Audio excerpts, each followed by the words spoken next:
Okay, now we are moving on to a little more broader impact of Industry 4.0. You touch on the socio-economic implications of Industry 4.0. How do you think it's the wave of this wave of digital transformation will affect the global markets and especially developing nations like India? Because West, mein, as we spoke, it's already been implemented in a lot of places. But when it's about developing nations like India, so how do you see the impact of Industry 4.0? Yeah, for the countries, developing countries, right? Industry 4.0 is basically the outcome, if you say that, optimization of your resources, right?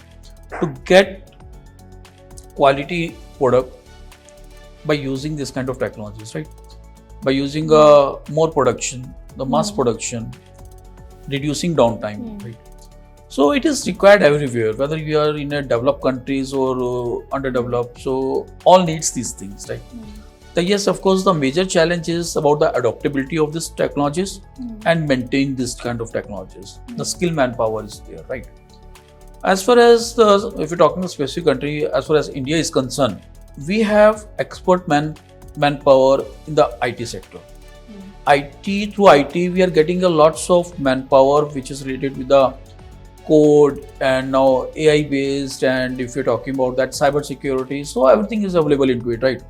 And if you're talking about the standalone technologies which you're talking, the cloud is yes relevant to others, is a very new technologies into it, but people are adopting these technologies very fast manner compared to West region. So our adoption in the cloud technologies is very fast.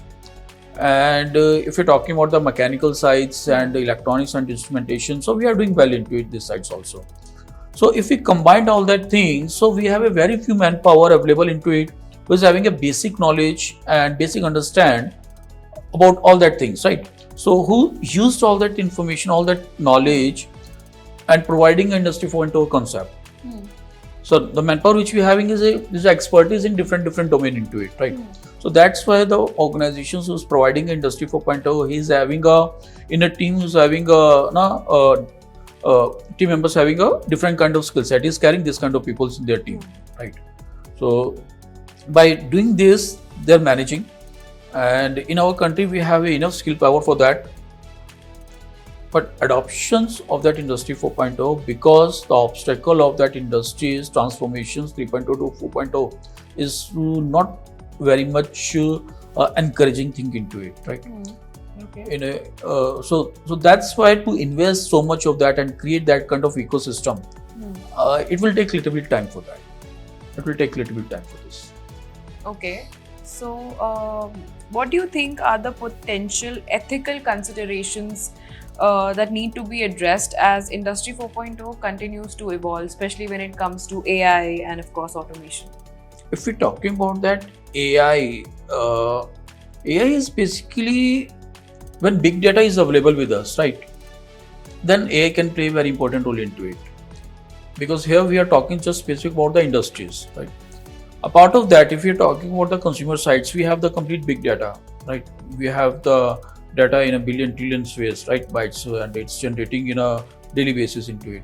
So we have a completely information into it. As far as industries is concerned, most of the industries is lacking behind to create that kind of infrastructure where they're creating some kind of raw information and data into it. So until unless they are not getting into it, so by using implementing AI and ML kind of technologies, it's too far for that. So coming back to your book, in your book you have mentioned, of course, you have discussed the integration of IoT devices. Can you give us an example of an IoT, how IoT in an industrial context is reshaping the supply chain and of course management or predictive maintenance for that matter?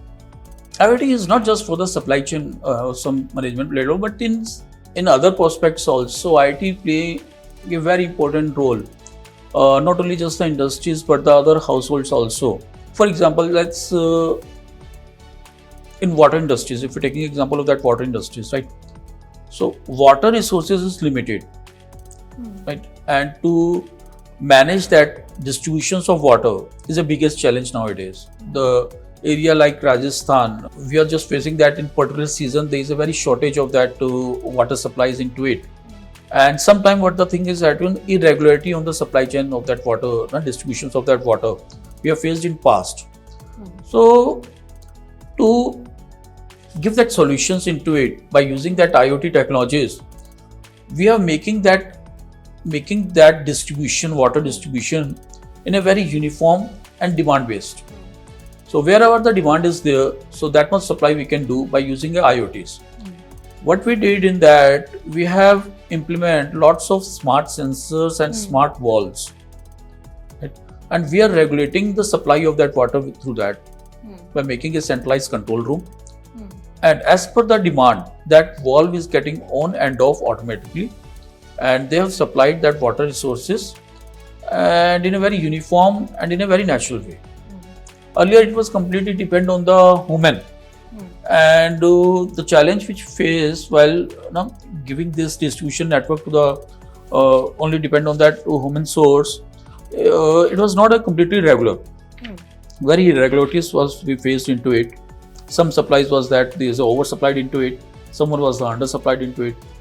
But after connecting these smart devices and taking all that information on the central location, and by making some kind of AI kind of things and machine learning concept, we're making some kind of data analytics that in which time, which particular region having which kind of demand of water. So we utilize these things and making this kind of supplies automatic into it, and this things is working very perfectly into it. So we are using this. So the similar way, not only just in the water and smart grids in power sectors, the similar way they are also working into it. What is the kind of domestic supply requirement is there? So accordingly, they will adjust to the supply of this. So optimization of resources, and by making this all that things by using some technologies into it, we are utilizing all that infrastructure and everything is in a very proper way. We have spoken about the future of Industry 4.0. There's another thing that I would like to ask.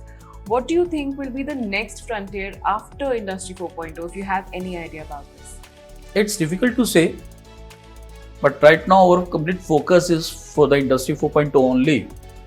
And we are just now putting all our efforts, all resources to implement and execute these kind of projects. Just after that, we'll face the Industry 5.0. And maybe Industry 5.0 is more on the hybrid model, where the proper utilization of human intelligence and artificial intelligence. So we'll face in that Industry 5.0. So that is around, it will take around 10 to 15 years at least down the line. We'll face that things also, where we'll go for the hybrid model. So now I would like to know a little bit about your personal life and career. What led you to be an expert in this space? You know quite a lot, and I would be curious, and of course our viewers would be curious as well. How exactly did you, what were the defining moments maybe in your career and your life and experiences that led you to become an expert in this field? Yeah, there's no such specific things. It's not a one or two, but it's a continuous journey into it. We are still into a learning phase. I started my career in industrial automation, I think around 2004, 20 years back. So during that time, we were working with transformation of 2.0 to 3.0, right? So during that time, new things, new controllers, new kind of technologies was there into it. And the ecosystem was also not very much familiar for that, right? Yes, skill manpower is always a challenge into it. During that time also that was a challenge, and right now also is a different kind of skill set is required into it, so that is also a challenge into it. But when you align yourself, your efforts with the customer requirements, customer demand, so new technologies, adaptability, so you have to do for the survival course, and you can learn and you can do the things into it. So there is no such a standard thing. There is no such a academy or university which can feed all that things in your mind. So you have to just align your efforts with the customer requirement. That's all. For more information, please contact us or visit www.technovizautomation.com.